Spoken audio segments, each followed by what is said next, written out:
Yo, what's going on, guys? Welcome back. Today we are doing a video on the top 10 scorers.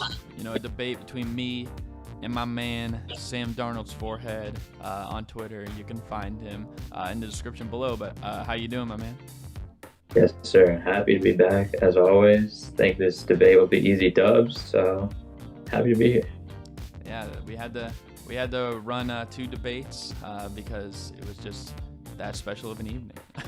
But no, so we're gonna run through. We each got 5 honorable mentions, and then we got our top 10 lists.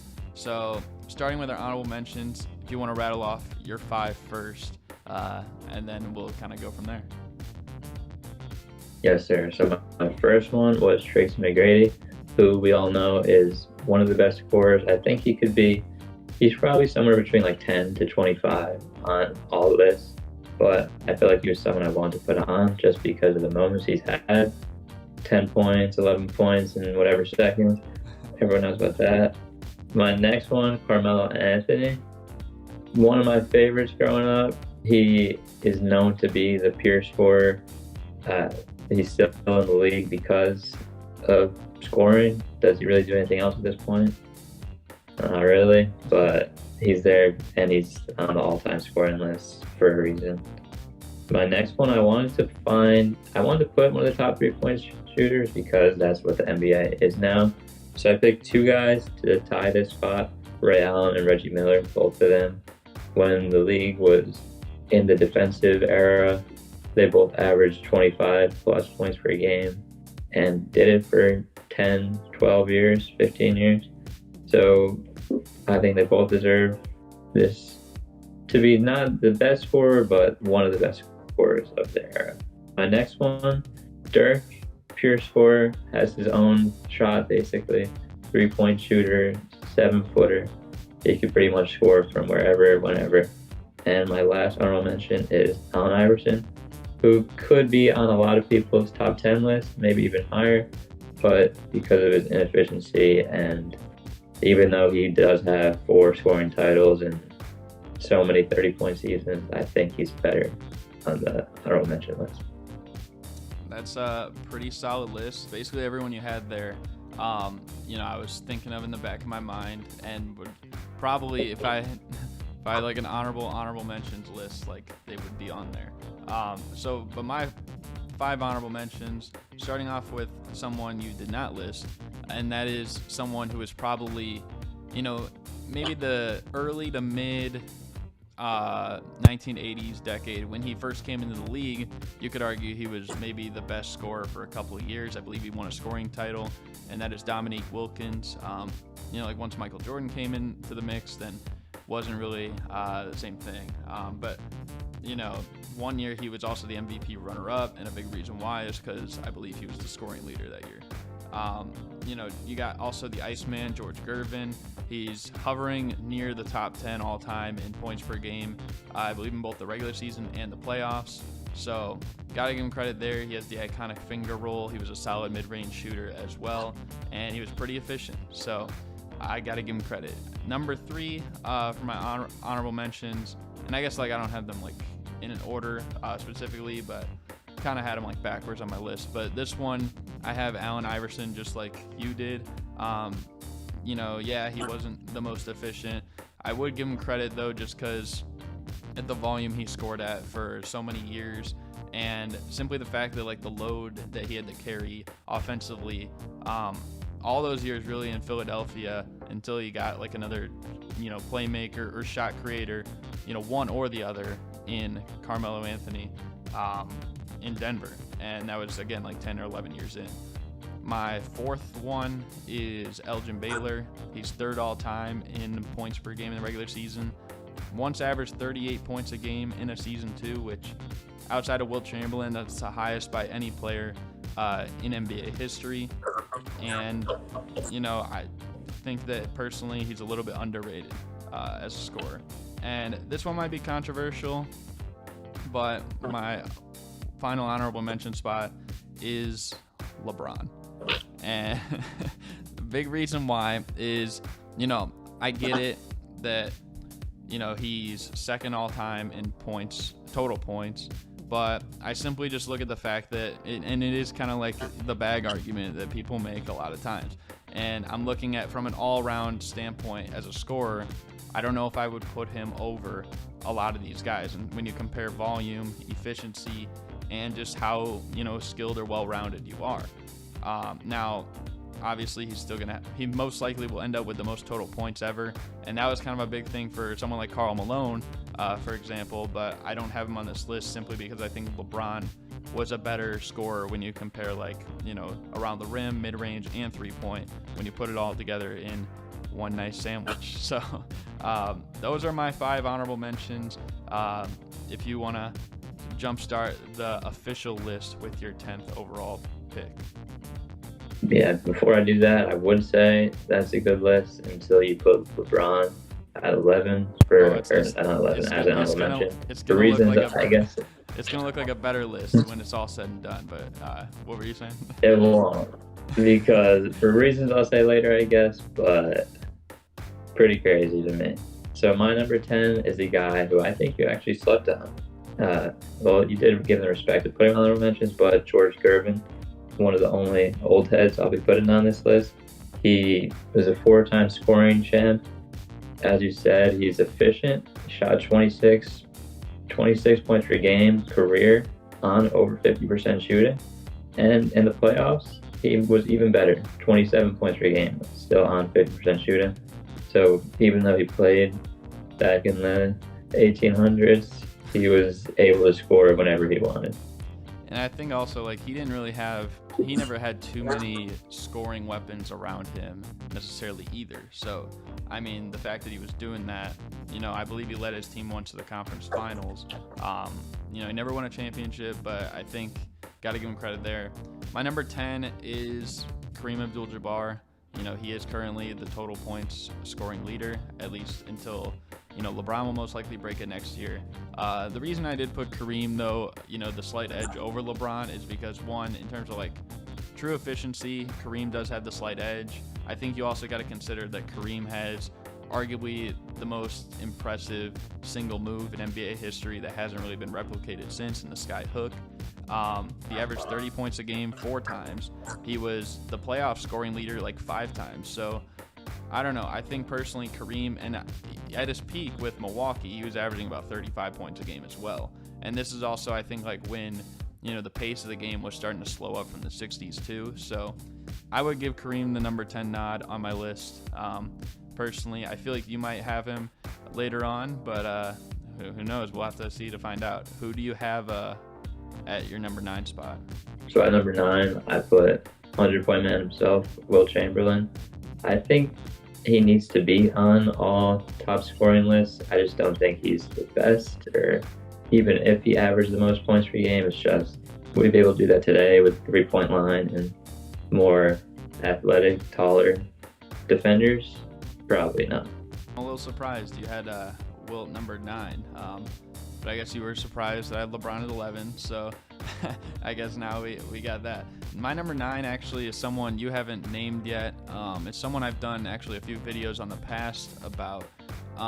Probably doesn't have the scoring accolades for his whole career, but I actually went with Pistol Pete Maravich, because I think he led the league in scoring once in 1977. He averaged 31 points a game that year, multiple times averaged 25 points a game in the playoffs. And Dale Brown, who is a former coach, he calculated that Pete Maravich, looking at just his college days, where he averaged 44 points a game already, if you convert that with a 3-point line, he very well could have averaged 57 baskets a game. He had that shooting touch. Obviously, there was no 3-point line, so there wasn't really as much emphasis to shoot it as many times you see guys like Curry or Dame or Trae Young today. But if there was, I think there's a good chance that we'd be talking about him a lot more like that. And also, I think in terms of scoring, I think ball handling matters a lot too as a scorer, because it's the way that you get your baskets as well. And Pete Maravich is probably one of the top 5, top 10 ball handlers ever, and he was definitely well before his time at least. So I'm gonna put him at number 9. But what do you think with your number 8 spot? Yeah, that was a good one, by the way. My number 8 is Kareem, who you had at 10. I mean, Kareem heard it so many times. They basically didn't allow him to dunk in college, or if that's right, because he was just so dominant. And for now, not for long, he is the all-time scoring champ, and he was just so dominant for so long. He had an unguardable shot, and he could basically just do whatever he wanted to score. So I think he does deserve a little bit of a higher spot than you had it. Yeah, that's a fair argument, I will say.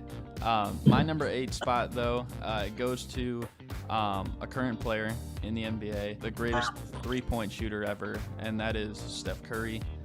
He's a member of the 50-40-90 club, so he's definitely an efficient scorer, and he's a solid mid-range shooter as well. Probably a better finisher around the rim too than people think. And obviously, again, just like we said with Pete Maravich, he's also an elite ball handler. He's a 2-time scoring champion. Both those years averaged over 30 points a game, and I put him at number 8. But we'll see if you have him at number 7 or maybe even higher.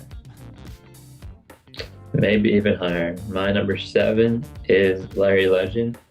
He could be higher, but I feel like this is a good spot for him. He's never actually led the league in scoring, I saw, which surprised me. Don't even know if it's real, but I believe the internet. Yeah, you've seen the video of him scoring lefty one game just because he wanted to. Comes to the three-point contest, tells everyone they're going to lose, and what do you know? They all lost. So Larry's he probably has my favorite highlight video to watch of the old players. Maybe Hakeem is up there, but Larry is just a pure scorer, and he could probably still get buckets in the NBA. Yeah, I think his scoring ability is a little overshadowed because there were so many guys like Jordan in the mix too, and Hakeem, like you said. So yeah, but my number 7, I'm throwing it back a little bit. I'm gonna throw it back a few times here. You'll see. But the first guy I'm gonna throw back to is Oscar Robertson at number 7. Arguably the best mid-range shooter ever, one of the best at the very least. And he's actually credited with the shot fake and the fadeaway. Both those credits actually go to Oscar Robertson. I mean, he used his size to his advantage a lot of the time. He was a smart, efficient player, nice ball handler. 6 times averaged over 30 points a game, which is only third to Jordan and Will Chamberlain. And he has, with the Royals, he averaged over 29 points a game, which in terms of career scoring, that also would have been third to just Jordan and Will Chamberlain for their careers. He did win a scoring championship in 1968, so I think given how skilled he was, how smart of a player he was, I got to put him at number 7, especially because he did it for several years as well. Yeah, I think Oscar's a guy who is very slept on now by a lot of people, and even by me, because I did not put him on the list. But I think he is definitely one of the guys who isn't as remembered as he should be. So my number 6, correct? Mm-hmm.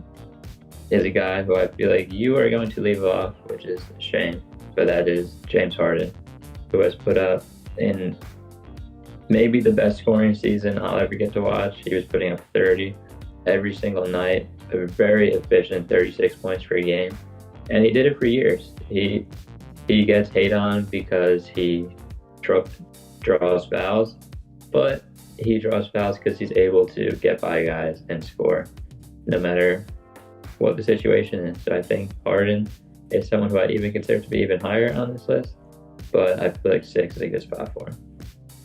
Yeah, it's funny you say you wouldn't expect me to put him on here because I actually had him right here at number 6. So we had the same number 6. There's something. But no, I think he has about as versatile of a scoring display as you can get. I mean, I believe he's 3rd all-time now in three-pointers made.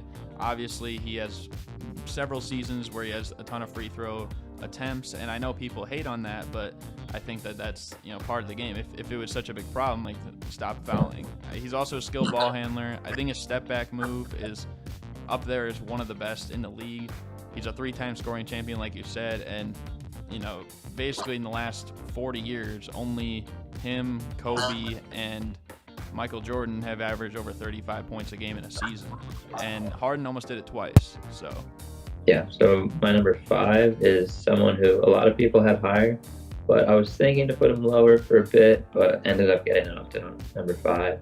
Someone he does have 2 scoring champs, but it took 27 shots a game to do that, and that is Kobe Bryant.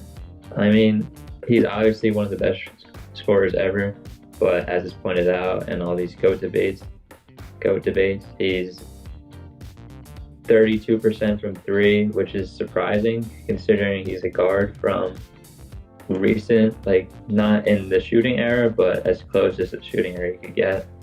And I don't know. He does have 5 rings, but when he did it, it was when he had great teams around him. So I think his scoring is great, but it's not as great as the others.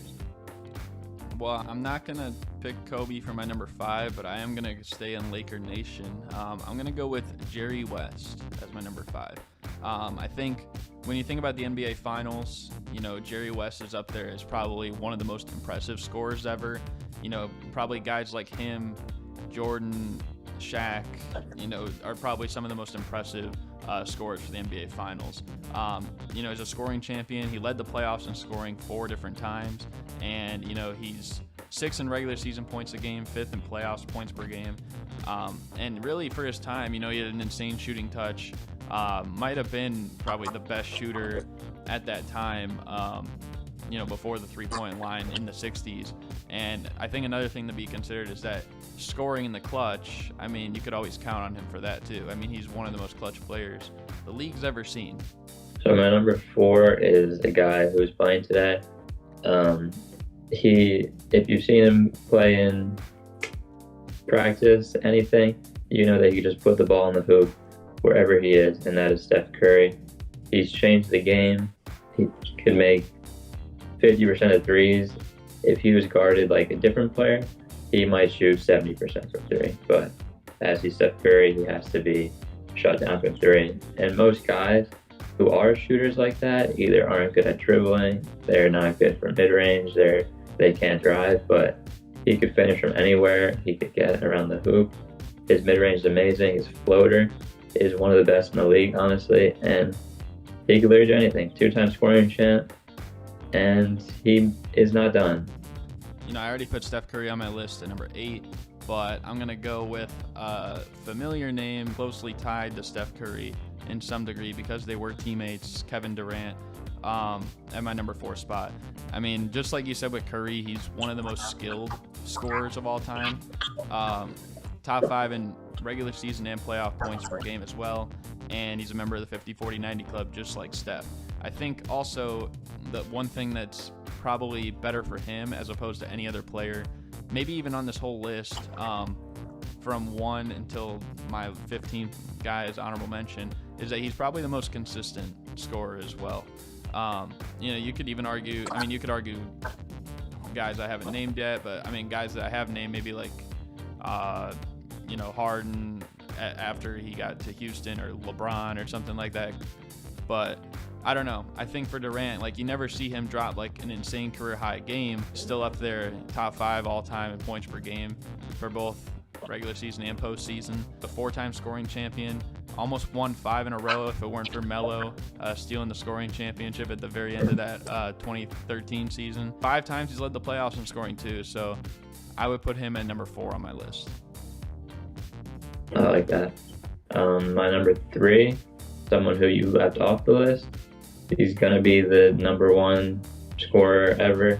Not just that, he is the number 1 at many other things. And the reason is because he doesn't need to score as much as other players, which is probably why his points per game isn't as high as other players. You said Kevin Durant is as consistent as a scorer, which is true, but one guy who might be more consistent is LeBron. Every game, you could expect him to put up 25. You don't really expect him to put up 40, especially at this point, but he's going to get his points in any way. His mid-range, fadeaway. His 3 isn't elite, but he's always been able to make it. And he could really score in any way. Anyone who's played with him in 2K knows that he can do whatever he wants. And if he wants to, you could score 70 with him. That consistency is definitely a good argument for LeBron there. My number 3 is someone that you said, probably he should be on the list, but it's kind of funny, the way you have number 3 LeBron, and you were like so upset with that selection. And my number 3 is Wilt Chamberlain. I was upset that you had him number 9. I mean, the guy had 100 points in a game. He averaged 50 for a season. He averaged like 44 another season. Second highest scoring average ever, and really probably could have the highest ever if he didn't have so many seasons where he was trying to like almost lead the league in assists per game. And I believe he did do that once. You put that in perspective, he very well could have been a scoring leader as well. Then we'd probably be talking about him a little different. You said that today he wouldn't probably score as well. I see it both ways. Look at the floor spacing today, and it opens up everything a little bit more. That, you know, players probably aren't going to be paying too much attention at the rim, you know, and players are finishing at a higher level than ever. You look at the guy who's Wilt Chamberlain, he benches like 650 pounds, they say. He's basically 7'1". He runs almost as quick of a, I think, 40-meter dash as guys like Jordan, LeBron. You know, he has like almost a 40-inch vertical. I mean, this guy's an insane athlete. He's super dominant. I think he would still score at a high level. And there's an argument to be made. Maybe he could even score. Now, I'm not saying he'd score 50 points a game, but like maybe he could have a higher. I'll say that he could score a more impressive rate than what he's been given credit for. But yeah, so what you got at your runner-up, your number 2 spot on the list? Before I get into number 2, I'd say, I mean, the big difference between our list is you had a lot of the older guys, and I didn't. I mean, it's a good point about Wilt. Like you did say, he tried to lead the league in passing, but that's the same argument that you could make for LeBron, who you left out. And I could also see him score, not 50, but I feel like the points he'd score would be different. Like he'd be getting down low, not like Drummond, but like someone who's down there and like just athletic moves under people instead of running down court and dunking. But yeah, my number 2, it's almost a 1A, 1B for me. Almost a 1C with LeBron, but my number 2 is Michael Jordan. I understand that most people would have him 1, or not most people, a lot of people would have him 1. But I think the edge is that he played in a time where if you watch those videos, he's just sneaking right through for those dunks, which is because he was better than everyone else. But I don't know. I mean, if he played today, he would still average 30 points per game, maybe even more. But the way he scores, it's not the same as watching Kevin Durant now with the 3-level scoring. But Michael Jordan is definitely worthy of being 1 or 2 on this list. My number 2 is someone that you had already on your list. And I was thinking about putting him 3. I was going back and forth with him and Wilt, but I decided to give him the nod at 2. And I'll explain it why, but I'm going with Kobe Bryant. And it's because I think that, you know, he's the closest thing to, you know, a guy like Michael Jordan that we have in terms of, you know, just the way that he plays as well. Averaged 25 points a game for his career, which, you know, all these guys scored a high level, so that doesn't seem like a lot, I guess, like when you're looking at all these dudes. But I think the one thing is, like, it's a little bit skewed from post his Achilles injury and in the years where he wasn't a starter for the Lakers. If you look at that gap from 1998 to 2013, he averages 27.5 points a game. He would be 3rd all-time in scoring, behind only Jordan and Wilt Chamberlain. And yeah, he wasn't the mid-range shooter. You could argue maybe he was a better ball handler. I mean, he was a better 3-point shooter than him. So I think that there's a lot of ways that you can make an argument for Kobe as well. I think a lot of it is skewed because of those years where he did have those injuries and he was coming off the bench. But he is a 2-time scoring champion, averaged over 35 points a game when the league was at super low pace, so it's incredibly impressive. And 3 times he led the playoffs in scoring too, so I got him at number 2. But you know, in my head I already know you're number 1, but why don't you reveal it? I'll reveal it. So my number 1 is Kevin Durant, who is the 3-level scorer. Just watching him play, you could see him. His jumper is just so incredible. And as he's gotten older, his ball handling has just made it easier and easier for him to get his bucket. And once he's in there, he can do the rip through, get to the line, and you know he's making both free throws. So I think the way that Kevin Durant has played, maybe he's not the best player of all time, but scoring wise, he's just able to score more efficiently, more consistently than pretty much any other player that we have ever seen, and maybe ever will see. Yeah, that is fair. My number one though was a guy you said was worthy of being number one that wasn't on your list officially, but I'm going with Michael Jordan. I mean, he has the highest regular season scoring average, highest postseason scoring average of all time. I mean, he was really able to score in every way possible, from the fadeaway to the mid-range game, the pull-up game. His ball handling was nice. He could finish around the rim at an elite level, elite athlete. Free throw percentage, he was good too. But one thing people will knock him for is as a three-point shooter, which I think even maybe they do it a little bit too much. I know he shot over 40% from three before. Granted, people say it was the shortened line, it shouldn't count to the same way. Well, you could look at before that, where he shot over 38% from three in a season, and he was near the leaders in attempts too. So it might seem like he was, not the greatest three-point shooter, because now a lot of guys are practicing that shot more and kind of abandoning the mid-range Jordan was so proficient at. But I don't know. I think that very well, if he was playing in today's league, he would easily adapt anyways. And who knows, he very well could have even scored more. He's a 10-time scoring champion, 10-time playoff scoring leader. No one will ever do that again. I'm confident in saying that no one will ever do that again. So that's why I got him number one. But yeah, do you have any, outside of the LeBron thing, was there anything that surprised you on my list?